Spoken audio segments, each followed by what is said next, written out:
Alrighty, I think we can get started now.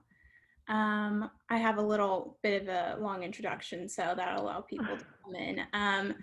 Welcome everyone to Lava Lab's first Fireside Chat of the year. For those of you who are new to our Fireside Chats, Lava Lab is USC's student-run product incubator. We're a community of entrepreneurs and innovators focused on helping each other to build tomorrow's startups today. My name is Madison Gong, and this year I'm Lava Lab's Director of Industry Relations. We are so excited to welcome our speaker today, Zhuo, who is the co-founder of Insprint, which is a product consulting firm that helps tech companies build and scale products that people love. Prior to Insprint, Julie was the VP of Product Design at Facebook for 14 years, where she focused on the core Facebook app, and she was Facebook's first intern. Julie is also the best-selling author of The Making of a Manager, which is a field guide to management. So Julie, welcome to Lava Lab and welcome to USC. Thank you. Hi, everyone. Thank you for taking a part of your evening to be with me tonight. Awesome. And thanks to everyone who has their videos on. It makes it seem like we're back into our in-person fireside chat, but understand if you can't have your videos on. Just a quick note to everyone before we begin. Please keep yourself muted during the fireside chat. Towards the last 15 to 20 minutes of the chat, we're going to open it up for questions from the audience. So you can unmute yourselves then and talk all you want. But first, we're going to hear a little bit from Julie. So Julie, just to kick things off for everyone and to help our audience learn a little bit more about you, would you mind sharing your background and just a little bit of how you got to where you are today? Absolutely. So I grew up in Shanghai, China. I immigrated over when I was about 6 years old, and I lived in Louisiana and in Houston, actually, for the majority of my childhood. I came out to California for college. I attended Stanford. And my big hobby in middle and high school was always illustration. So my best friend and I, we kind of got into pirating Adobe Photoshop at an early age and kind of learning how to, draw and scan our illustrations in, and then use Photoshop to design and illustrate. And along the way, we figured, we've made all these great illustrations, like why don't we actually put them somewhere? And that got us into designing websites. And so that was really the thing that I loved to do in middle school. And I figured the closest thing to that was learning computer science. So that's what I learned when I came to college. And I remember also my last year at Stanford, I was lucky enough to be in an entrepreneurship kind of program as well, similar to Lava Lab, and it had a very lasting impression on me. It was called the Mayfield Fellows Program. It was a 9-month program, and the way that it worked is that in the first it was sort of it was a spring quarter and then autumn quarter, and then it also consisted of an internship in the middle. So during spring quarter, we would basically do a bunch of like case studies. So it was almost like kind of like a mini MBA, but we learned about venture capital. We learned about kind of the ecosystem of startups. We read and talked to and had wonderful guest speakers come. And then in the summer, we were all supposed to go and get an internship at a startup. And so I was actually really excited to work for Facebook because I had a couple friends that had just joined, and it was, really very, very close to our university. It was just down the street on University Avenue in downtown Palo Alto, and because it was a product that I used and loved. So Facebook came out in my sophomore year. And, sort of swept through Stanford and swept through, I think, a lot of schools at the time.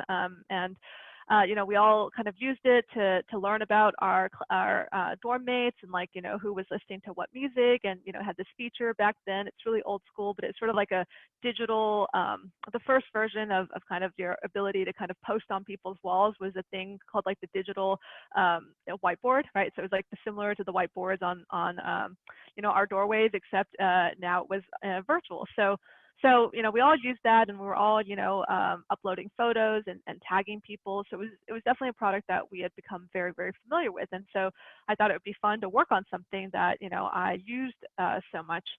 So I managed to wrangle my way into getting Facebook as part of my startup. It was sort of on the larger side of startup at that point. Most of my other classmates who were part of this program with me, they were all joining, 5 or 10 person startups, and that was a lot of what we were learning. At this point, Facebook was about 100 people, so it was definitely on the much more mature side of startup.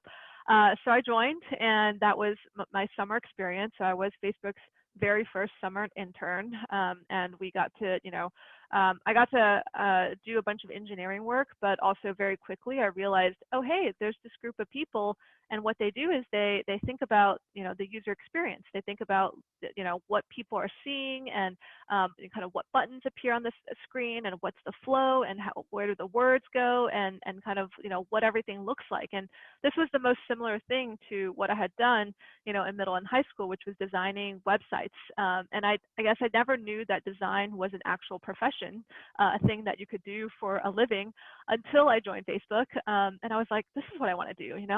I'll also write code and do that, but I really wanted to write code that was related to the front end, and I wanted to spend more time actually thinking about the experience that people would have when they use the service. So that's sort of how I came to working on Facebook, working in design. A couple, I think 2 or 3 years later or so, we were a fast-growing company, and so our design team was growing, and that was when I got the opportunity to manage. We were all at that time, like, we didn't really know that much about management, since the majority of the company was all recent college grads like myself. So again, all of us were about 22, 23 years old. There really wasn't that much adult supervision. We would frequently roll in to work at around noon or 1 p.m. and then leave at like 4 or 5 a.m. And that was just our schedule. In a lot of ways, it was like almost like a continuation of college. But a couple of years in, because we were growing so rapidly, my manager said, hey, you really get along with everyone on the team. Why don't you start managing? And I was like, sure, because that's what we said then, right? It was, still really scrappy, and all of us were wearing a lot of different hats and trying a lot of things. So I just said yes. Not realizing that I actually knew nothing about management and about what it took, or really what even the job of a manager was. So basically everything I learned, it was through mostly making mistakes. Over time, Facebook, we were very lucky to attract really, really wonderful talent, people like Sheryl Sandberg, and I think they had a very transformative effect on kind of our culture of, how do you build and scale an organization, and how do you really focus on people, and how do you really focus on a culture that can be high performing, but that really kind of cares, and even, maintaining that as we grew. And so the story of my time at Facebook has just really been one of rapid growth, because this was a company that was always growing at about 40% year over year for like, 10, or still growing it's still growing at a huge rate. And that meant that everything, as soon as I figured out, kind of like a great process, and here's a great way for us to, build products or do design critiques, we would double in size. And then all of those processes that worked when you're, maybe 7 people or 14 break down when you're 20, 40 people. And so we constantly felt like we had to adapt and reinvent. I also had to spend a ton of my time, obviously, recruiting, because when you're growing that quickly, it's so important to focus on bringing great people who are passionate and who can, bring a great skill set to what our company needed at the time. And so that was really a lot of, I learned a lot, obviously, about building products and scaling products to, millions, and then hundreds of millions, and then billions of people, but also around scaling teams and organizations. And that was a really, really wonderful part of my journey. And I definitely think I could have been happy at Facebook forever. But in a lot of ways, since it was the only job that I had, and it was a lot of, it sort of feels to me a little bit like home, right?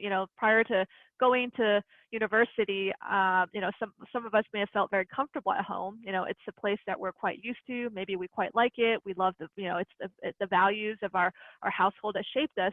But I felt a lot of the same feelings I felt, I think, prior to going off to college, which is that in order to continue to learn and grow, I knew that the world was bigger than just Facebook. And even though I could have been happy, I think, working there for many more years, I knew at some point I would look back and wish that I had taken a leap to explore problems and companies, and just kind of gotten to know more about, the ecosystem at large, and what, many other players in different industries were doing. And so that was why I decided to leave Facebook earlier this year.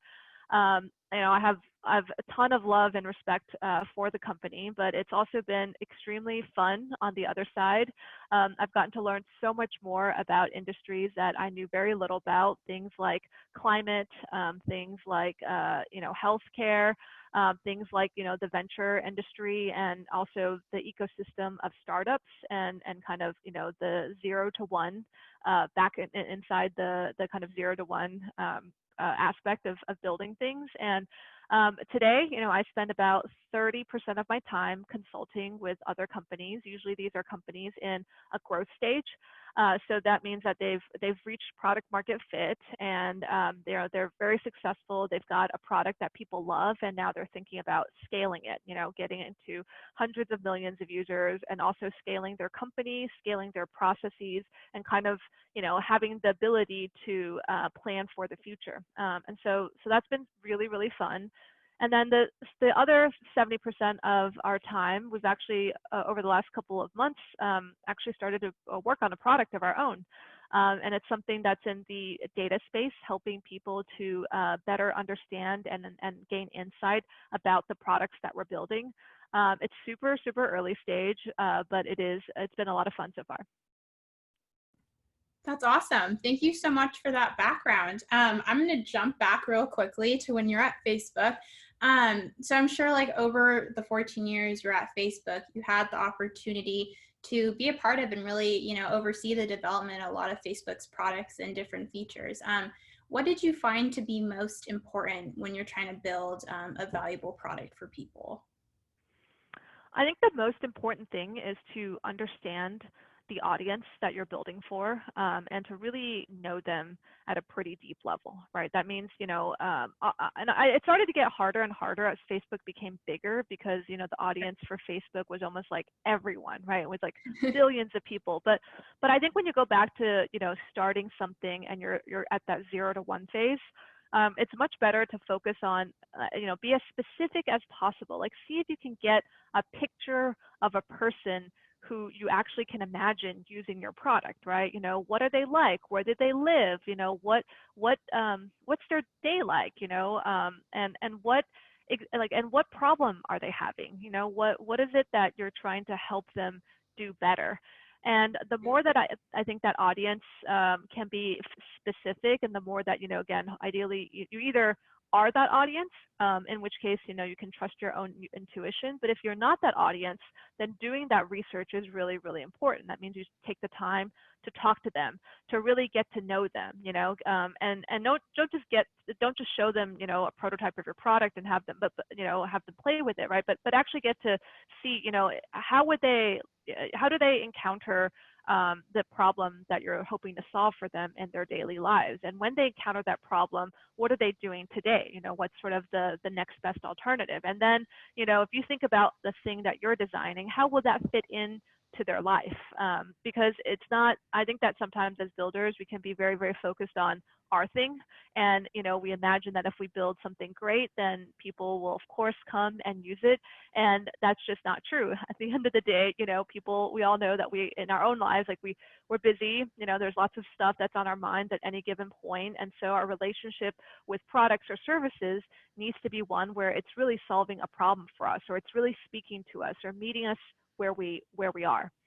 And I think that when you're on the flip side of actually building products, that's really the most important thing. Get to know your audience, get to know the problem, and then ensure that, whatever problem you have, it is in fact a real problem. And then once you have, a bunch of ideas for solutions, see if you can go back and talk to that audience and get feedback every step of the way. That's good to hear. That's something we really try to emphasize a lot too. We're just starting out with, our teams during the beginning stages in the Lava Lab curriculum. So that's great to hear that we're doing the right thing along that way. Um, I remember when we talked a little bit last week, and you mentioned that, it's so busy. It's so hard when you're so busy at Facebook, right? I'm sure you had so many things to do every day, and it's a little bit hard to reflect and kind of think about what you gained from that. But you mentioned that Facebook played a really big role in shaping your values as not only a product designer, but as a person. What are some of those values that you still keep with you today, and why? The first thing is that Facebook was always a company that dreamed really, really big, and I so admire that about Mark. And when I joined, and I mentioned, it was a college site, right? All of us were college students. It had 100 people. I think there were maybe about 8 million users. Was how big it was when I first started at Facebook. But yet, the ambitions of the company were really big. Mark and frankly, all of us who worked there, MySpace was our biggest competitor at the time, which I'm not sure any of you guys know about, but MySpace was, I think, more than 10 times Facebook size in those days. So it was, I think, maybe over 150 million users. And so Facebook was really like the upstart, right? It was like the thing made by these like college students when MySpace was really dominant. And of course, there were a bunch of other social networks as well. There was, one called Orchid, and there was Bebo, and so this is a pretty crowded field. But yet, if you talk to Mark or you kind of talk to everybody who worked at Facebook, I think what you would have thought that we were in some ways extremely maybe cocky about, we were just so sure that we had a better product than anyone else. We were like, oh my gosh, MySpace is so difficult to use, and it's so messy, and it's so hard to really, because everybody could kind of like write your own whatever HTML and do stuff, and it just wasn't like an easy experience. And we just thought that Facebook was much cleaner, it was much faster, it was much more social because we had come up with things like photo tagging. And so, we always had, I think, this really big ambition, right? And it wasn't like this is just going to be a college site. It was like one day it's going to connect the world. And I think we might have been even less than 100 users at the point in which Mark would say something like, oh yeah, but one day, we'll connect 1 billion people. And again, it was really ludicrous sounding at the time, just how far we were from that. But I really always remember it, and I love the fact that I think Facebook is always, has always, I think, thought really big and and that when we talk about goals, it's like the goal is always like something 5 years in the future, or maybe even 10 years in the future, and sort of thinking about and dreaming and kind of like challenging yourself to do more than you thought capable. I think that's definitely one of the big values that I still carry. I think the second thing is that Facebook is extremely operationally rigorous. And what I mean by that is, it's just extremely well run. And that means that, if you're a team and you guys set a goal, then everybody expects you to hit it, and the team expects itself to hit it. So there's very little of like, hey, we're going to go and set a goal, and then maybe we'll hit it, maybe we won't. It's like, no, we set this, we're going to figure out how to do it, and everyone's going to sign up, and so like month after month, year after year, like when you do that, it compounds, right? Because it just you develop that operational rigor. And part of operational rigor is also being extremely data informed. And what we learned this, and we made a bunch of mistakes along the way, but the journey of kind of the Facebook product is, it started out again as this college site. And in those early days, all of those big ideas were ideas based on our intuition, right? Again, we were all the target audience for Facebook. So therefore, we had a very good sense of what students like us, or recent college students, or young people wanted in a product. And so we were often using, like, oh, I think this would be cool, my friends think it would be cool, so like, let's go and build it. And that worked very well for us. It worked well with, I think, Newsfeed and a couple other products, until one day it stopped working. And that was because Facebook's audience had grown beyond just all of us. We had opened it up so that anybody in the world could sign up. And so we started to spread really rapidly throughout the United States and in Germany and, and a bunch of other countries.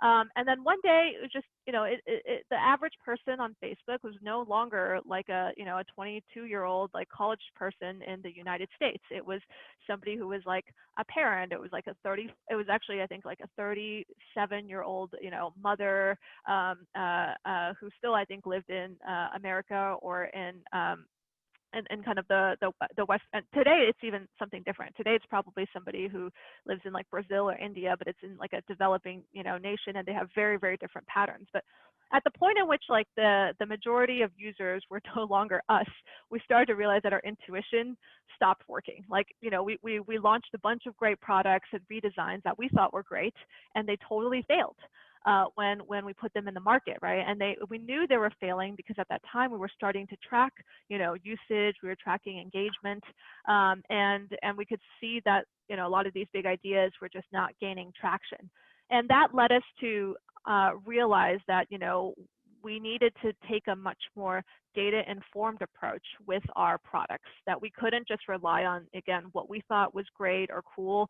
We could do that for, again, the seeds of new ideas, right? So if we're coming up with something that's a completely new feature, of course, go back and start small and really understand your audience. But when it came to optimizing or growing or scaling our core service, we realized that what we had to do was actually run a lot more experiments, get into testing hypotheses by actually, putting them out and seeing how people responded, rather than just debating and arguing about it in a room and being like, no, I'm right, no, your intuition's right. So Facebook, I think, learned to be extremely data informed, and to in some ways just realize that especially at the scale of at the point of scaling or optimizing a product and taking it to bigger and bigger audiences, that doing things in a little bit more of an incremental, let's experiment, let's be open to learning through what people are actually doing, and then let's ship the thing that seems like it's resonating the most. And I think that continues to serve Facebook well when we talk about how do you get a product at scale. So I think those are two things. And then the third thing is probably just focusing on team and people. At the end of the day, product is so inextricably linked to the people who build them, and when you talk about like, well, what does a high performing team look like? I think it's a team that has a very clear sense of what success is, that they really share in it. I think it's a team that really feels a lot of ownership. Again, it's easier to do that when you're small. It becomes harder and harder as companies grow larger to feel, again, that deep sense of ownership where you're willing to roll up your sleeves. And even if it's not your exact job description, if something is wrong, you feel like you need to get to the bottom of it and sort of figure it out and make it better. So I think a lot of emphasis as well in building internal culture, and the importance of I think investment in people, and defining clear mission, and in I think of really focusing on management as a practice. I think those are some of the things that have shaped the way that I think about building products today. That's awesome. Thank you. Yes, I definitely want to. We're definitely going to go over your book later on and more about what you've learned at your time at Facebook about management. But going back to what you said about culture, I mean, we definitely agree. We try to foster really great culture here, and not only in Lava Lava and the greater USD community, but you become really attached to that culture. I mean, we love spending time with each other, and so it sounds like you had, your Facebook is, and is still your family. How did you know it was the right time to take a step forward and decide to start Inspirant? Like I mentioned, I do think I could have been really happy there, but forever. But one thing that's always motivated me is the idea that I'm still learning and growing. And I'm a big believer that if you're almost too comfortable, that probably means that maybe you're not putting yourself in that situation where you're going to get as much of that learning and growth. And I would say that for the majority of my time at Facebook, it was really hard. I think the predominant emotion I had was always one of like, I don't feel like I'm prepared for this. I don't really know if I'm doing the right thing. I don't think I have the answers. Am I really cut out for this? And so it was really, I think, this narrative of sort of maybe not knowing, not feeling confident, but also in some ways not knowing what I didn't know, but yet still charging forward and doing these things. And I think that's brought me a lot of lessons, right? Because, having that opportunity to kind of grow and scale that team in such a condensed amount of time, it meant that it was always, I never felt that I had everything kind of under control, that there was always something that I could have been doing better. But when I look back on it, I'm like, wow, how much did I grow and learn because of that?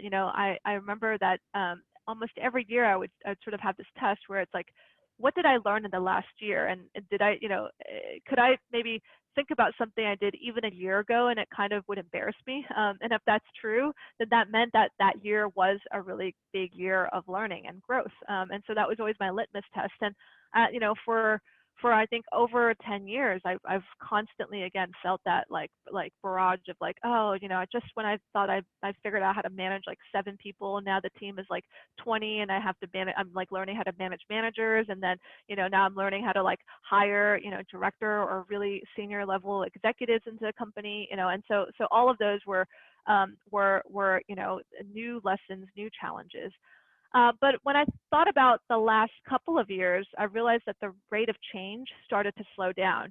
And that's because Facebook had reached a level of maturity, right? Obviously, it's still a company that's growing, it's investing in a lot of new things, but my day-to-day was not changing quite as rapidly because even though it feels extremely different, I think managing a team of 7 to managing a team of 20, when you go from I think 350 to 450 people, it's really not as big of a change, right? At that point, you've already invested a bunch in great processes.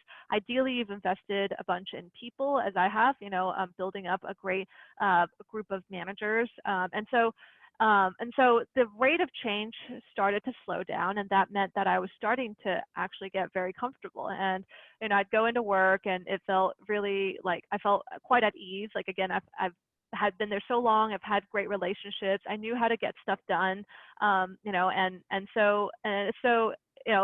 didn't mean that we weren't facing new challenges as a company. It just meant that I no longer really often felt the like, I don't know what I'm doing anymore. And I realized that I'm still at that point in my career where I really still want to learn and grow. I think it would be a great place to continue, maybe later on, but that I knew that it was right to try and do something else, because I really craved that feeling of like, wow, this is totally new, or I've never done this before, or like this is a completely different problem or industry, or I need to go and actually strike up and learn new relationships.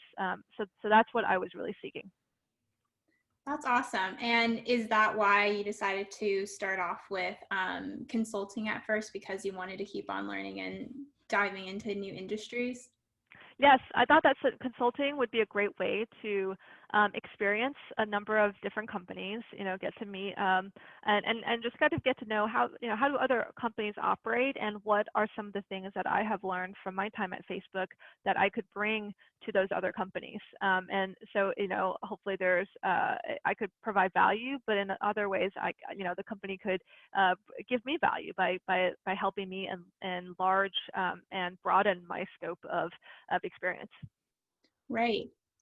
Would you mind now talking a little bit more about Insprint and what exactly your process is with your companies when you first begin working with them?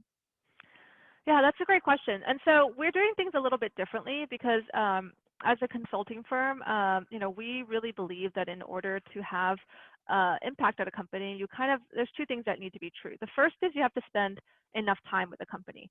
You can go and do maybe like a 3-month stint or a 6-week sprint or whatever, and you can, I think, produce some great results, but it's hard to know if that will have lasting impact unless you're there to kind of see these things through. And so the engagements that we take on with Inspire are all long-term. They're minimum a year, and we dedicate quite a bit of time, because the second thing we really believe that we in order to kind of have the impact that we want is that we need to go deep enough into a company to really understand it, right? That means we need to go and actually form relationships with people at the company. We need to spend enough time so that we can get enough context to really provide insights that are valuable.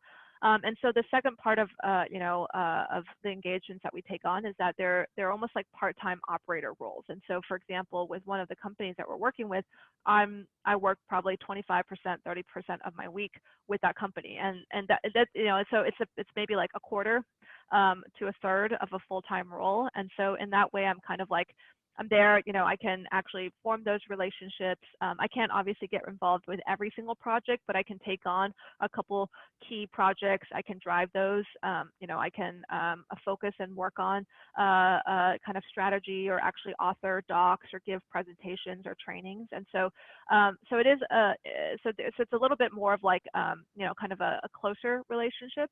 And as with any, so it's when we started, it almost was like starting a new role, right? We spent the first couple of weeks really trying to form those relationships, get to know people, get to really understand the business and the products, and kind of how is everything going. And that's really a lot of how I like to learn about anything. It's like you just go in there and you ask a lot of questions, and just do a lot of listening, and get to know people.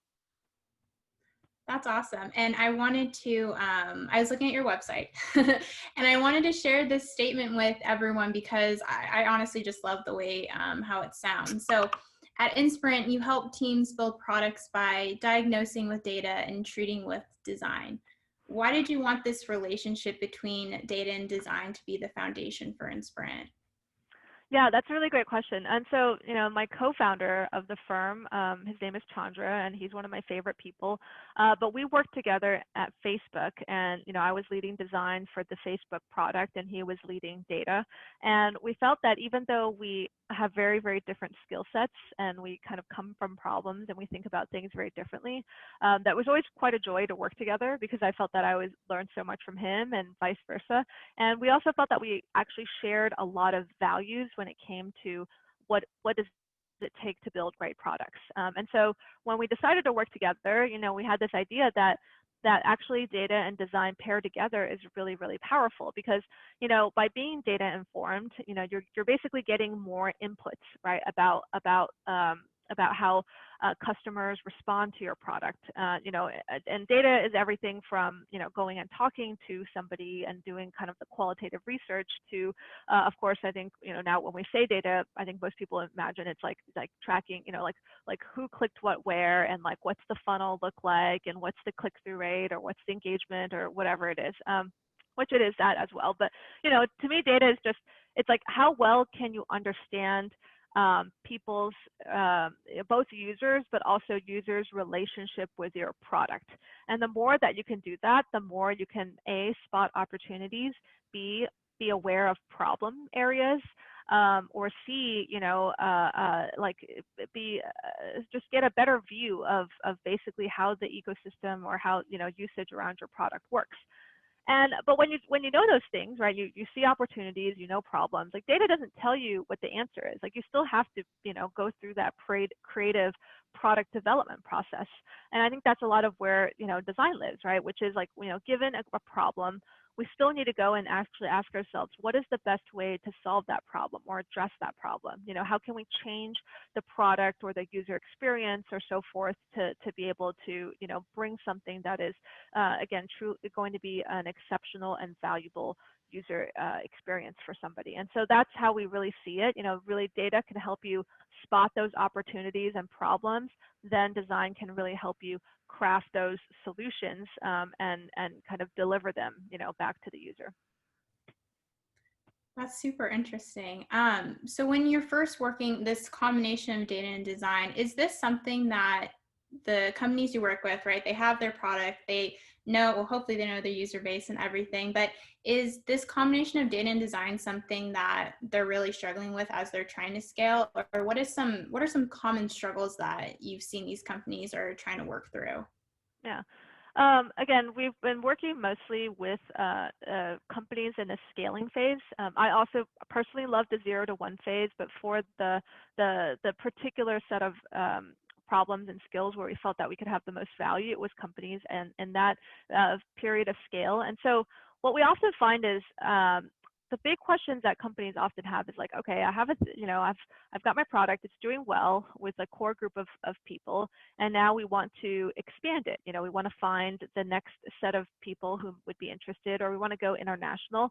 And so they have a lot of questions around like, how should we track things? How do we set goals? What kind of goals should we track? We can measure like hundreds of things, right? Which of those things really matter? Because at this point, companies are usually hundreds of people, and so there's also the challenge of how do we make sure that everyone is on the same page about what success looks like. And oftentimes that just means selecting really good success metrics, right? Because those are very tangible. Everybody can go into a dashboard and see, there's a level of, I think, concreteness and tangibility when you can tell a group of people, these are the three metrics that are our key metrics for success. And if we do a great job, it means that these metrics will get to these numbers. Again, this is, imagine hundreds of people getting everyone on the same page. This is one of the most effective ways to do so. And so you really see companies wanting to improve in that operational rigor and their ability to set goals, set good goals, right? Again, goals that aren't just like pulling numbers out of the air, but that are based on clear forecasts, that are based on our best estimates of what product can do, that are maybe also informed by the competition, right? Because maybe, you're happy, like if I said, hey, your product is growing 40% year over year, like should you be excited or not? And frankly, the answer is it depends. It depends on, that sounds pretty good in a vacuum, but if all of your competitors are growing, 90% year over year, then your 40% is not good.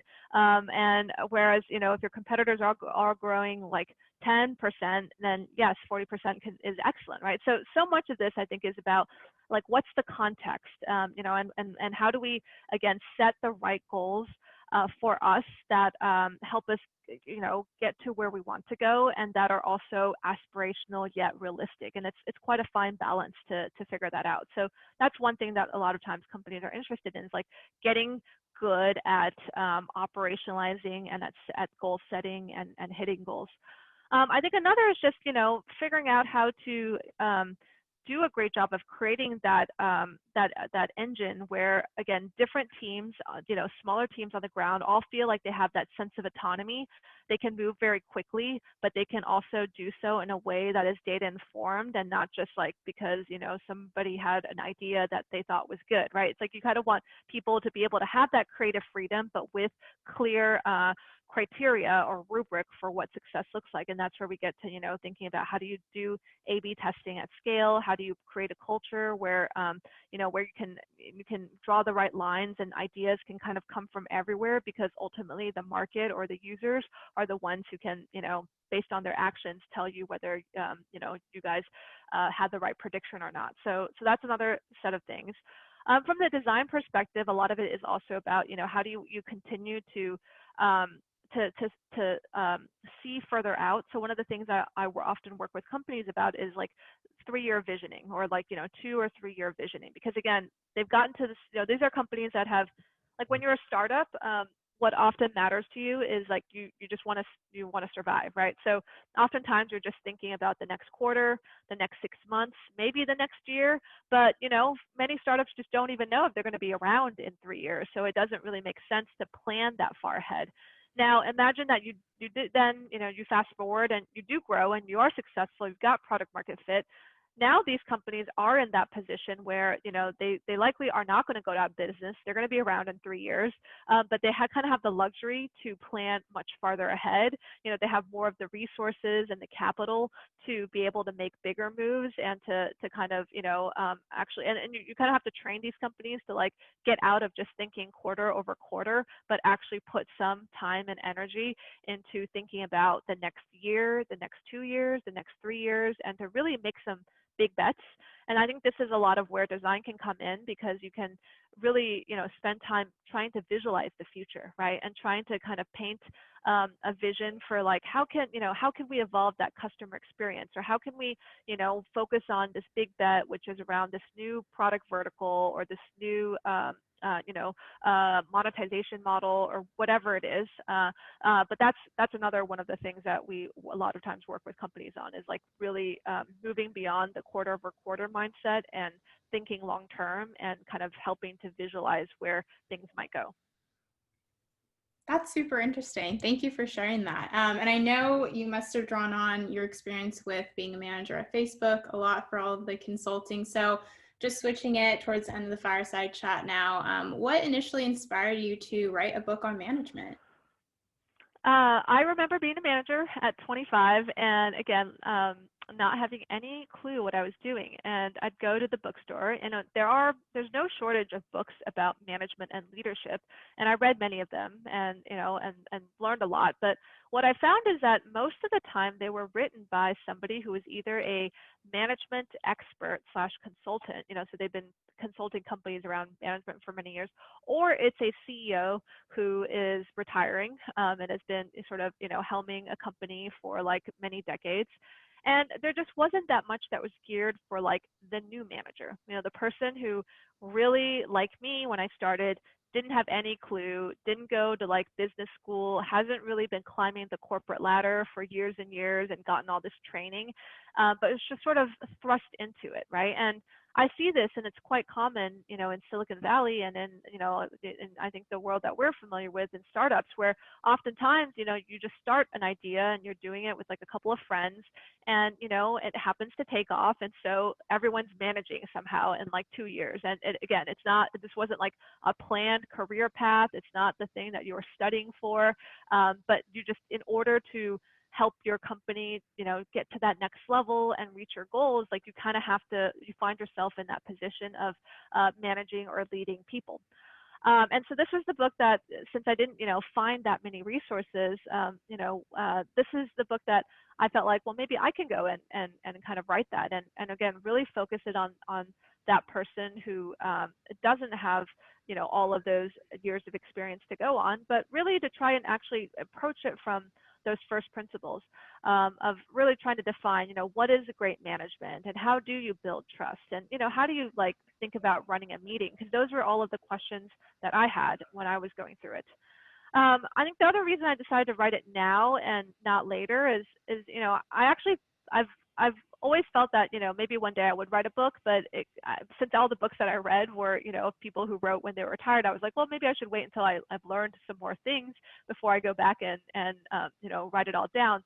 But it was in talking to a couple of the publishers who had reached out that I realized that there was one book that I wanted to write now, and it was, again, something geared for the new manager, because I wanted to write it when I could still remember what it felt like to be a new manager, where I could still recount all of those stories and the mistakes that I made, and in fact, a lot of the raw emotion of like feeling that imposter syndrome, or that like that these things are really hard, and put that into the book, because whenever I talk to new managers, like so much of what we talk about is like not just, again, the work, but how do we manage ourselves? How do we manage, the way that we are interacting? And I really, really strongly believe that to be a great manager, it's honestly an exercise in understanding, who you are, and what you value, and like what are your strengths and what are your weaknesses, and almost a very humbling approach to that, because you realize that,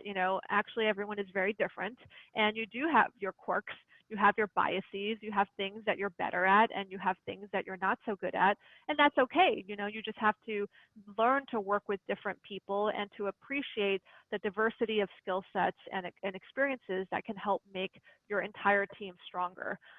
So yes, I'm a big believer that to be a great manager, you kind of always, you have to invest in yourself, and you have to learn to manage yourself.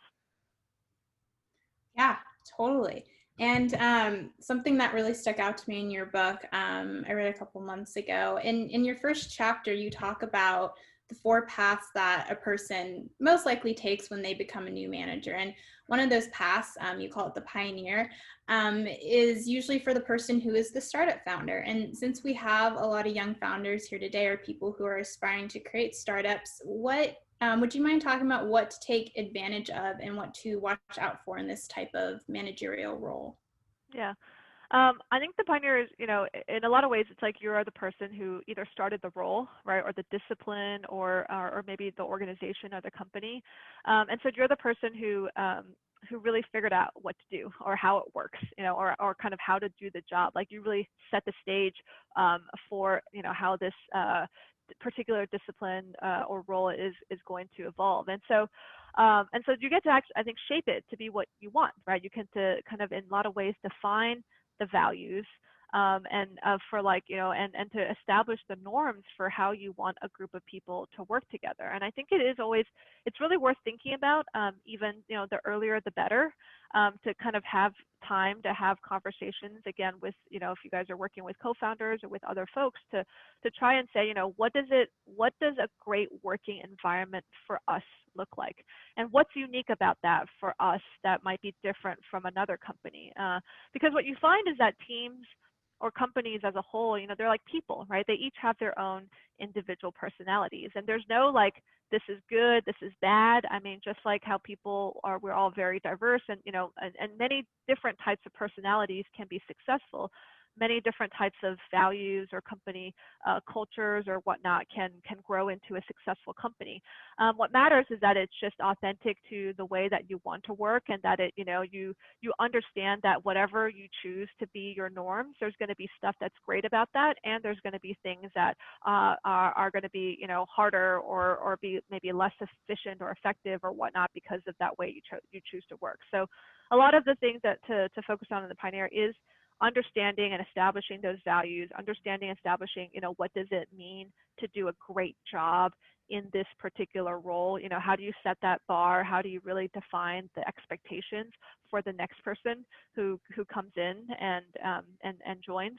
But the other thing that I think to kind of like, I actually think everyone benefits from being able to have a group of people to can support. And I think one of the the things that's more challenging about being a pioneer is like it can be very lonely. Like you're the only one, or you're the only one at the beginning, or you're the first person who's doing a particular job at this company, right? You're the first salesperson, you're the first designer, and so you may not be able to get a bunch of other people, who directly work with you, who can understand maybe what it is that you're doing your role.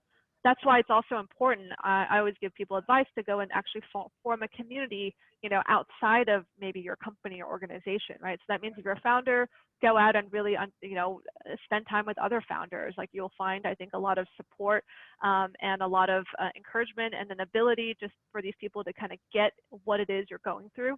If you're the first designer at your company, go out and actually connect with other designers at other companies, right, who are maybe the first designer at other companies, and use that as a way to gain that support, which I think all of us need.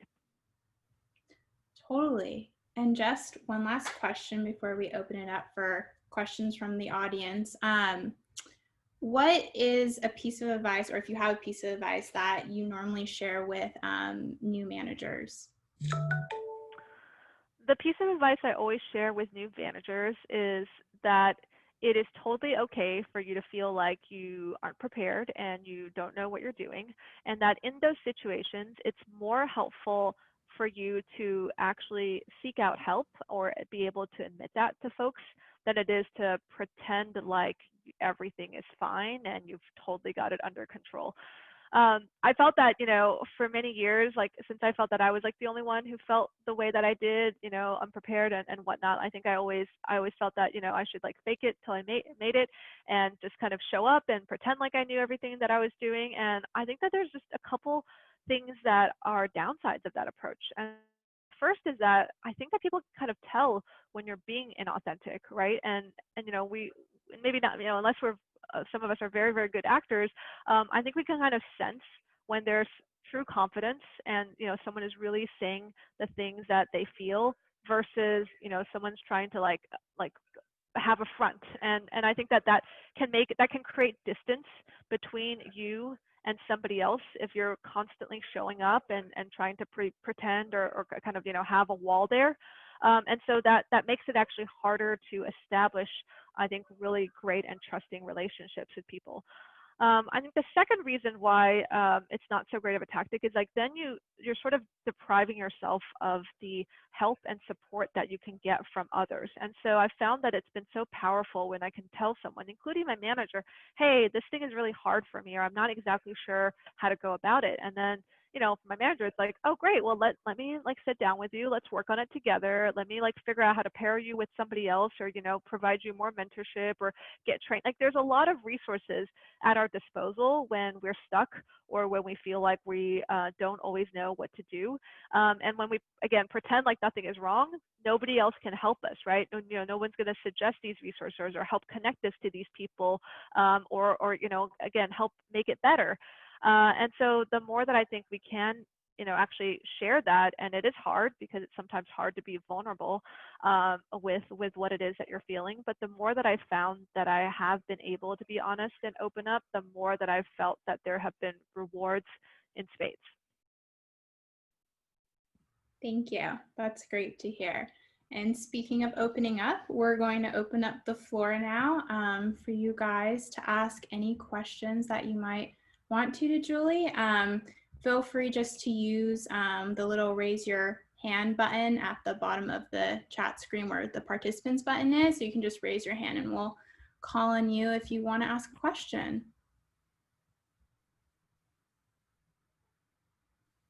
I'm gonna go ahead and ask a question, but I don't think I Yeah, can. go ahead, Glory.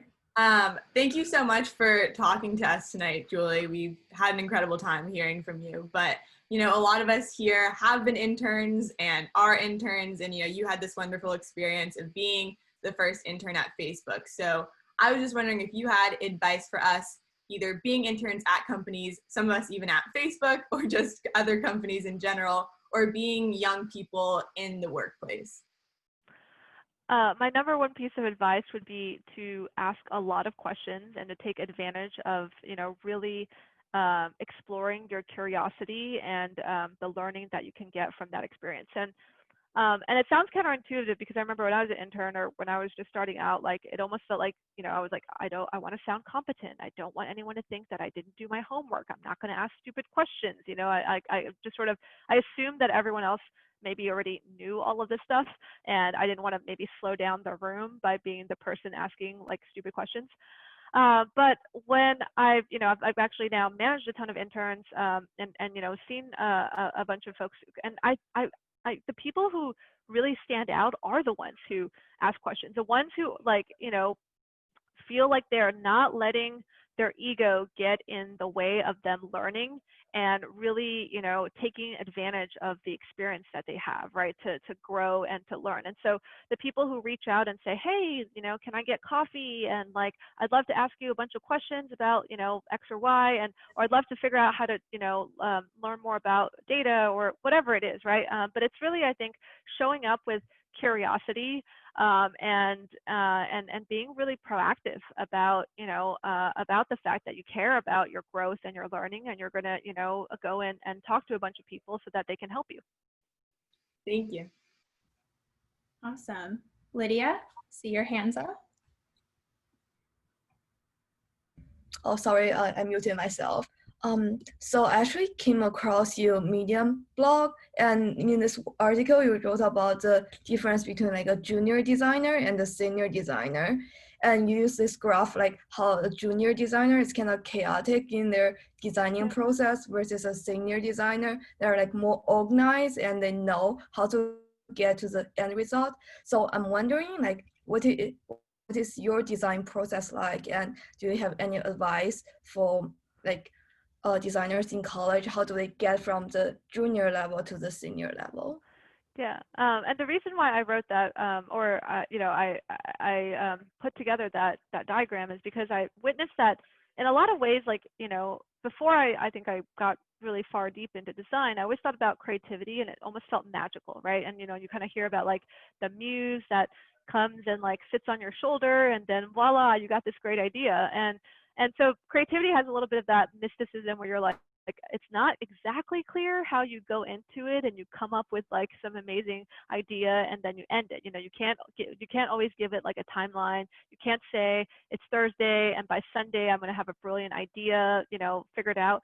But what I found that you can do with creativity is you can actually try and create a great process. And if you just trust that the right inputs are there, then again, it might not happen in one day, but that you'll have a much better chance of coming up with something that is great. And so part of the process that I go through is like I really go and make sure I really understand the problem and the audience, right? And so that's the first thing. It's like, I feel like, can I really articulate it? Like, can I go and explain it to somebody else who's not technical or doesn't really understand the domain? Because if I can't, then probably I don't even understand this problem well enough. So that's the first part. But the second part is, I go and actually do some competitive analysis. It's like, okay, I'm trying to solve the problem. I'm not going to be the first one ever in this world to have ever attempted the problem. So let's actually understand what were all the other attempts of the problem, what made them work well, what made them not work well, and do that sort of research. I think the third thing I try and do is like challenge myself to come up with different versions of the solution, right? And I'm a big fan of the fact that, if you just sit down and you say, like, if you come up with one thing, it may or may not be great, but if you force yourself to come up with like 5 different approaches to a problem, then you at least have like those different ideas to kind of compare against. You could be like, oh, this seems stronger for these reasons. And you can also then show them to kind of other people. And that takes me to my next. So after you come up with a lot of different approaches, go and actually talk to a bunch of people, get feedback, right? I'm a real believer that designers get better when they get as much feedback as possible, again, from both design friends, but also from customers and users. They're going to give different elements of feedback. And of course, if you talk to engineers, you're going to get specific feedback about maybe implementation feasibility and what's easy and what's hard and whatnot. But feedback, I think, is really valuable. And then I believe in kind of iteration and take that feedback, refine it a bit, but then sometimes like done is still better than perfect. So I also don't believe in like trying to get to a perfection and spending months and months or weeks and weeks. Like I sometimes believe that you want to do enough so you're not going in completely blind. You've asked people, you've like figured it out. But once you get to something that you feel maybe isn't perfect, but is like reasonable enough that you'll start learning, then go ahead and build it and actually try and get real learning and data from usage. Thank you. Awesome. All right. I see 2 more people have questions, so we'll take those 2 and then we'll wrap up the chat. Khan, you have a question? Yes, I do have a question. So my question is like, what is your advice to be effectively working from home, or like networking from home, or like managing team from home?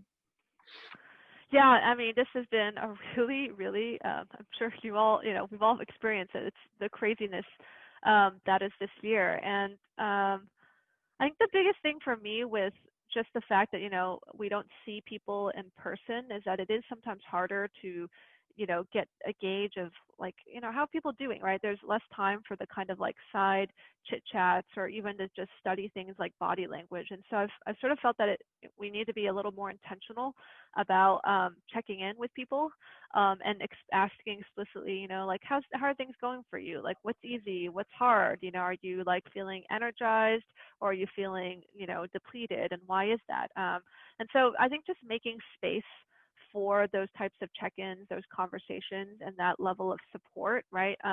Because if we don't make space for it, it's likely it's not going to happen because you don't have those like lunches anymore or those kind of hallway conversations that we used to have.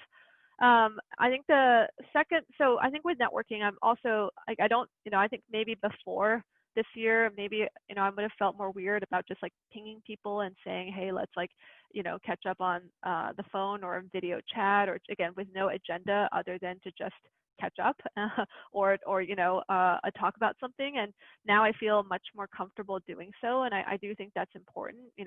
Just sometimes even to ping and message someone and says, hey, it's been a while since we chatted, like how are you doing, what's new in your life, and making time for that. And and it's sort of the same as I think maybe inviting someone to coffee, right? Except now instead of it becomes a virtual chat. But I think we can still try, and again, we have to be more intentional.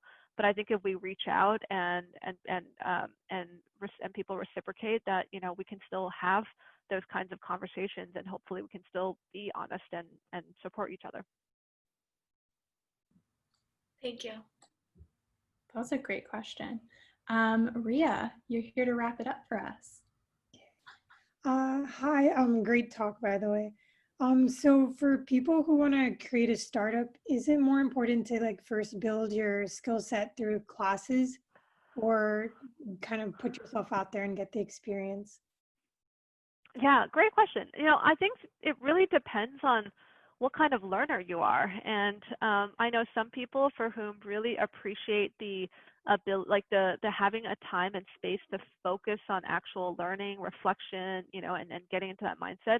And I know other people for whom it's very difficult for them to learn those things without actually just diving in and doing. And so I think the way to kind of figure it out is, if you're not sure about yourself, like just put yourself in both of those situations and, reflect on like how much did I learn when it was sort of more of like in a classroom environment, where, we actually had that time and space, and how much did I learn when I was sort of in it, right? And what did I enjoy? And how do I respond to those things? I know for myself, I probably am much more of a like, you just got to do it in order for me to really, I think, internalize those lessons. And so I'm sort of, I've learned that, that like the best way for me to, like, let's say, learn design is not to watch a bunch of YouTube videos, but to actually just like try and design a bunch of stuff or craft a project for myself or challenge myself to write, which is another form of doing, right? Because in writing, you have to explain something to someone else, and that's a lot of like how I learned.